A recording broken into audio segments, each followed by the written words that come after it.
Biology के क्योंकि कोशिका चैप्टर भी चल रहा है आपका कंटिन्यू, और इसका हमको लगता है कि आज तीसरा दिन है। कोशिका के जो मेन कोशिकांग हैं उस पर हम लोग बात कर रहे हैं। तो इसमें एक कोशिकांग आपका लवक भी होता है। लवक जो होता है वह सिर्फ प्लांट में पाया जाता है, ध्यान रखना है। लवक ऐसा कोशिकांग है जो प्लांट में पाया जाता है और प्लांट का सबसे बड़ा कोशिकांग है ये, ठीक है। और इसका ध्यान रखना है, 3 पार्ट होता है, हरित लवक, वर्णी लवक और अवर्णी लवक। हरित लवक का क्या काम है? क्योंकि हरित लवक में होता है पर्णहरित, ठीक है। पर्णहरित में क्या होता है? पर्णहरित पाया कहाँ जाता है? हरी पत्तियों में। और आपका हरी पत्तियां जो है आपको जान ही रहे हैं, या हरित पर्णहरित जिसको कोशिका हरित लवक जिसको कोशिका का रसोई घर कहा जाता है। क्यों? क्योंकि भोजन का निर्माण इसी जगह पे हो सकता है। अगर कोई पत्ती हरी नहीं है तो वहाँ पे फोटोसिंथेसिस की क्रिया नहीं होती, क्योंकि क्लोरोफिल नहीं है वहाँ, ठीक है। तो उसकी उपस्थिति के कारण इसमें भोजन बनता है, इसका मेन काम भी वही है। और वर्णी लवक जो होता है, चूंकि फल फूल वगैरह में जो कलर होता है, रंग होता है, वह रंग इसी के वजह से होता है, यही उसमें रंग होता है, ठीक है। तीसरा अवर्णी लवक है, रंगहीन चीजों में ये मौजूद होता है, क्योंकि इसका मेन काम फूड कलेक्शन है, यानी भोजन का संचय करना इसका मुख्य काम है, ठीक है। और यह रंगहीन भाग में ही पाया जाता है, जड़, तना आदि में, जो रंगीन भाग है प्लांट का।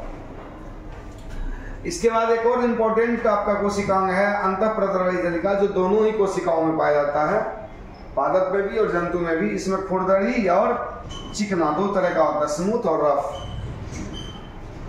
खुरदरी क्यों होता है? क्योंकि उसमें राइबोसोम की उपस्थिति होती है, और जब राइबोसोम की उपस्थिति होगी तो स्वाभाविक सी बात है कि इसको प्रोटीन संश्लेषण में ये सहायक होगा।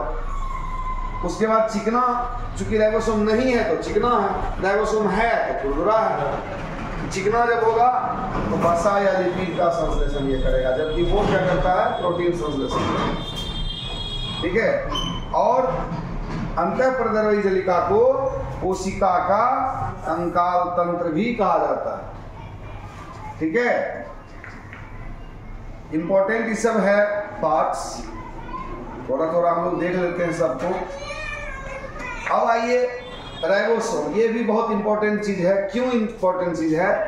कि इसमें प्रोटीन का संश्लेषण होता है, यानी प्रोटीन संश्लेषण का ये मेन केंद्र है, ठीक है।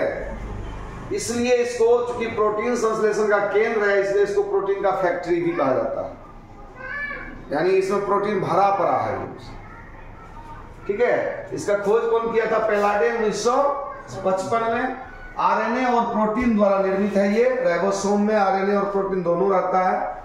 70S और 80S प्रकार के राइबोसोम मौजूद होते हैं इसमें, क्योंकि कल भी बताए थे हम 70S के बारे में, S के बारे में, ठीक है। वो यूनिट है एक प्रकार का। राइबो न्यूक्लियो प्रोटीन भी कहलाता है, यानी इसको यह भी कहा जा सकता है, ठीक है। प्रोटीन संश्लेषण के समय पॉलीराइबोसोम का निर्माण भी होता है इसमें, ठीक है। उसके बाद आपका एक और अंग आता है गोल्जी उपकरण। अब देखिए, वो हम प्लांट में बताए थे अभी आपको कि कवक जो है, लवक जो है सबसे बड़ा कोशिकांग है। प्लांट जब आएगा तो सबसे बड़ा, एनिमल जब आएगा तो गोल्जी उपकरण है। गोल्जी उपकरण को क्या कहा जाता है? सबसे बड़ा इसका उपनाम जो है कोशिका का ट्रैफिक पुलिसमैन। क्यों? ये तो सबसे बड़ा कोशिकांग है ही, जटिल शर्करा का निर्माण करता है। उसके बाद गोंद, रेजिन, हार्मोन्स का स्रवण भी इसमें होता है। प्राथमिक लाइसोसोम यानी लाइसोसोम का शुरुआती दौर का जो रचना होता है उसका निर्माण इसी में होता है। शुक्राणु का अगर पिंडक का भी निर्माण इसी में होता है। अब इस तरह से हम लोग कोशिका के कुछ कोशिकांग को हमने देखा, और कुछ और भी है जो नेक्स्ट क्लास में वो पूरा क्लियर हो जाएगा कोशिका।